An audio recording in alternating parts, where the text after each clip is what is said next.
Hello friends and welcome back to my channel. Today's video we are discussing things that were different, changes, and what I really didn't love about the Carnival Mardi Gras. We were just on board the maiden voyage for this ship. It was an incredible experience, but there were some weird nuances and changes that I know you'll want to hear about. If you're new to my channel, welcome. My name is Alana Zingano from Travel the World A to Z, and I love to take you along with me right here on this channel with travel and cruising and so much more. So be sure to subscribe and hit the notification bell so you don't miss another upload. Let's get started and discuss some of those changes and things that I didn't necessarily love about this brand new ship. First up, an interesting thing is when you're in the dining rooms, you'll notice that bread and even butter are on the menu now, and those have to be ordered. They don't bring a bread basket with the butter right to your table. We found this out the hard way and had to wait for some bread at first, not realizing that it was on the menu. And then of course they have QR codes on your table for you to scan and use to look up the menu and order with your waiter after looking at it on your phone. Now, if you don't like either of those changes, you can always still ask for the bread and ask for more. That's no problem. And the QR codes do have all the menus for all the restaurants, but if you wanted a paper menu, those are available if you ask your wait staff as well. Our next change that is specific to the Carnival Mardi Gras is the Carnival Kitchen. Now, if you are ever interested in experiencing the chef's table on board, which is like the ultimate foodie experience, this has temporarily been changed and located in the Carnival Kitchen. So if you're thinking about taking a Carnival Kitchen cooking class, those will actually be scheduled earlier in the day so that they can accommodate the chef's table in the evening. This is a temporary change to abide by COVID protocols and making sure everyone stays safe instead of having it in the galley. And continuing with dining rooms, another hassle was the lack of high chairs that were available. On our sailing, there wasn't many children, and they were available in the main dining room,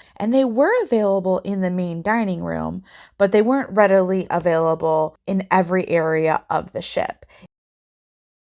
If we were dining in the marketplace, they had to go fetch one, and we were even without a high chair a few different times when we were sitting in other restaurants throughout. If you're interested in catching any of the shows on board, perhaps a comedy show in Punchliner Comedy Club, or heading over to the piano bar, or even the Mardi Gras Theater, these venues were actually a bit smaller than I would have anticipated given how large the ship is. Now, these venues did fill up a little bit depending on the showtime and what was happening throughout.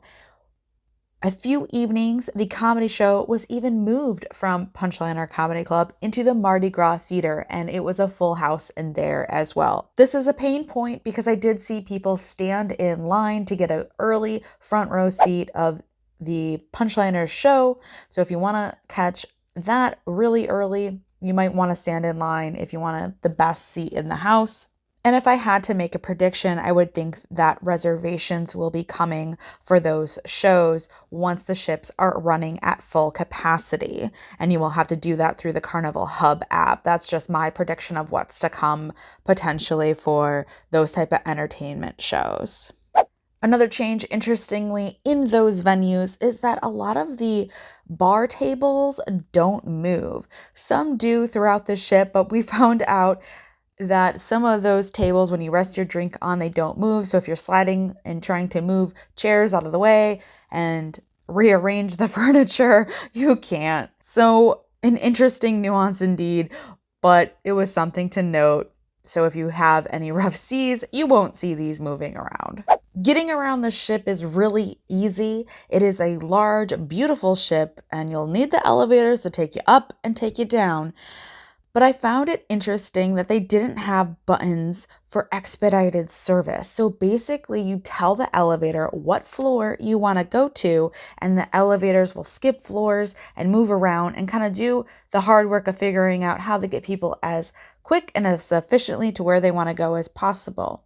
Another thing that is kind of weird is that the buttons are on the sides of the elevator instead of the front right when the doors open. Other cruise ships have this layout differently, and even those expedited buttons of you telling it where you want to go. So I thought that was really different.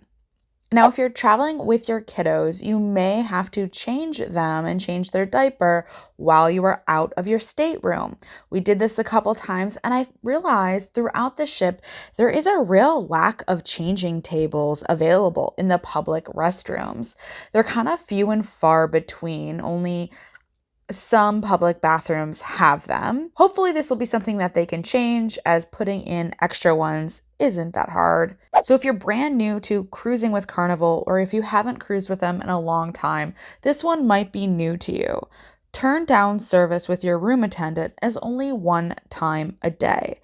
So if you have your clothes laying around, or you're just ready for them to make your bed, you'll need to choose if you want the service between the morning or the evening.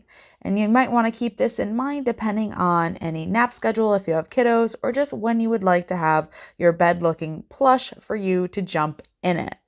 And speaking of the turn down service, if you're like me, you might have some clothes on the floor and in the couch in the room. But if you're looking to do your laundry on board and clean your clothes, you will have to do it through the valet service. There is no self-serve laundry on board, but they do have ironing locations, so you can use those ironing boards on board. Well, there you have it, friends. Those are 9 things that I didn't love on the Carnival Mardi Gras. I hope you guys enjoyed the video, and stay tuned for things that I did love throughout the entire cruise and on our ship. So thank you so much for watching. I hope you enjoyed the video. Check out these other 2 as well. And until next time, ciao for now.